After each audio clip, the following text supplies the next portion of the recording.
have to pay a price. I had a buddy who donated a kidney, and I thought, my goodness, you should put that on your dating app, because that's sort of an honest signal of being a good person. But there's a lot of false signals of being a good person as well.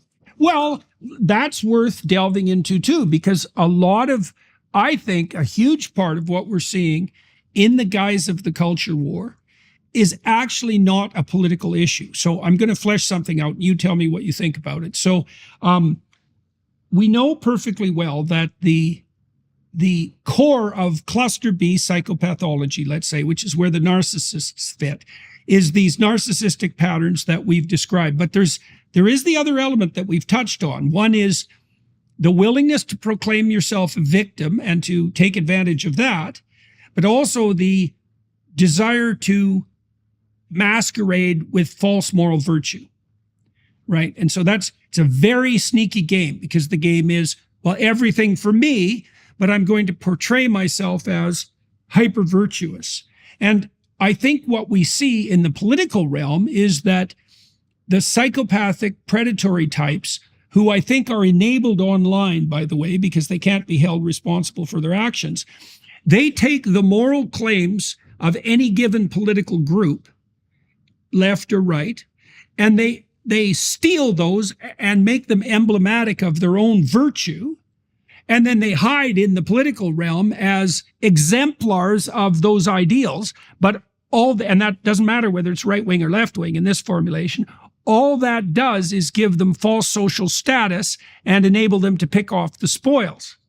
And so, and I'm afraid, I really am afraid, and you can tell me what you think about this. So, the way we protect ourselves against the predatory psychopaths and the narcissists in the real world is that we don't play with them more than once or twice, right? It's like, if I'm going to trust, which is a good default attitude in a stable society, then you can screw me over once.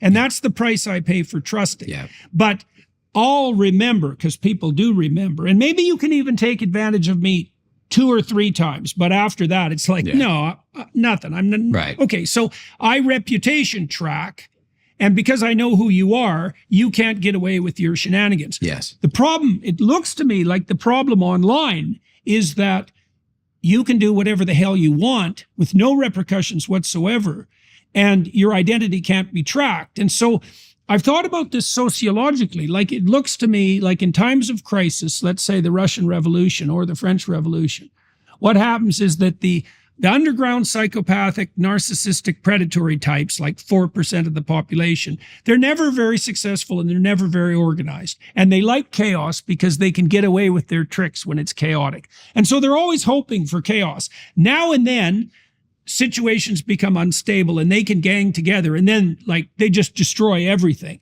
And I'm very concerned at the moment that the way that we've organized our new social media communication platforms enables the psychopaths to organize. And I'm really seeing this on the right now, like the left has done this for a long time, and it's very pathological, the radical left. But right now, like, we're seeing a terrible rise in like the neo-Nazi narcissist mouthpieces. And it's happening so quickly. It's terrifying. It's very powerful online force.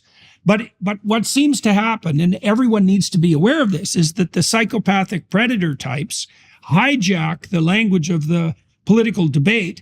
They accrue the morality of either side, because both sides make moral claims, and they benefit from that. And the rest of us suffer dreadfully. And the fact that so much of the discourse is driven by anonymous narcissists. We even know that from the literature, because the people who are manipulating the social media landscape, the anonymous troll types, are the dark tetrad types. That's reasonably well established in the psychological literature now. So, so I'm wondering what you think about that. Well, I think what you find is that people who are more narcissistic, psychopathic, are more likely to be, we have data, they're more likely to be trolls online, they're more likely to be antagonistic online. But then if you add to that anonymity, so you take sort of that natural personality disposition and make people anonymous, people when they're anonymous are just generally they do more of whatever they're going to do. Yeah. And if it's a bad thing, they do worse. And this is the old social cycle, like kids with costumes take more candy and, or they'll give more electric shocks, or people driving in a car, flipping each other off and honking, but they never do it in person because they're anonymous. So the anonymity, that shield just makes everything more extreme. It could also make people love each other more if you're at a rave or something, I guess, or the old dark room study. But generally online, it leads to this more problematic behavior. So I think it's a combination of the personality traits plus anonymity.